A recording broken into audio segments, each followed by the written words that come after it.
యెహెజ్కేలు గ్రంథము 9వ అధ్యాయము. మరియు నేను చెవులారా వినునట్లు ఆయన గట్టిగా ఈ మాటలు ప్రకటించెను. ఒక్కొక్కడు తాను హతము చేయు ఆయుధమును చేత పట్టుకొని పట్టణపు కావలి వారందరును ఇక్కడికి రండి అనెను. అంతలో ఒక్కొక్కడు తాను హతము చేయు ఆయుధమును చేత పట్టుకొని ఉత్తర దిక్కుననున్న పై గవిని మార్గముగా 6 మనుష్యులు వచ్చుచుండిరి. వారి మధ్య ఒకడు అవిసెనార బట్ట ధరించుకొని నడుమునకు లేకికొని సిరాబుడ్డి కట్టుకొనియుండెను. వారు ఆలయమున ప్రవేశించి ఇత్తడి బలిపీఠమునొద్ద నిలిచిరి.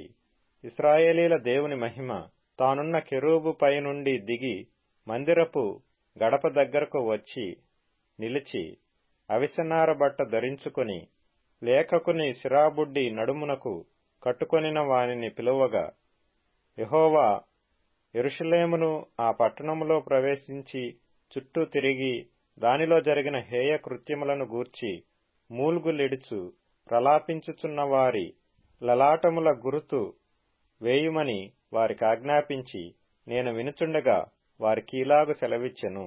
మీరు పట్టణములో వాని వెంట పోయి నా పరిశుద్ధ స్థలము దగ్గర మొదలుపెట్టి కటాక్షమైనను కనికరమైనను లేకుండా అందరినీ హతము చేయుడి.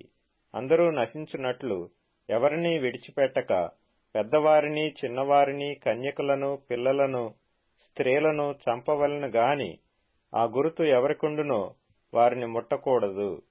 వారు మందిరము ముందరనున్న పెద్దలను హతము చేయ మొదలుపెట్టగా ఆయన మందిరమును అపవిత్రపరచుడి, ఆవరణములను హతమైన వారితో నింపుడి, మొదలుపెట్టుడి అని సెలవిచ్చెను. గనుక వారు బయలుదేరి పట్టణములోని వారిని హతము చేయసాగిరి.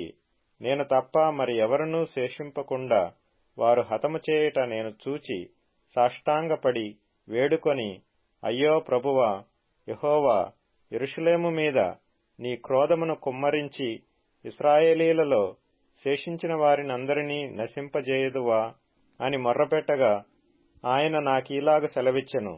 ఇశ్రాయేలు వారి యొక్కయు యూదావారి యొక్కయు దోషము బహుఘోరముగా ఉన్నది.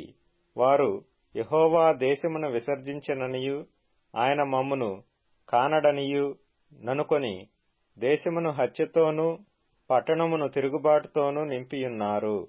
కాబట్టి కటాక్షముంచకయు కనికరము చూపకయు నేను వారి ప్రవర్తన ఫలమును వారనుభవింపజేసెదను.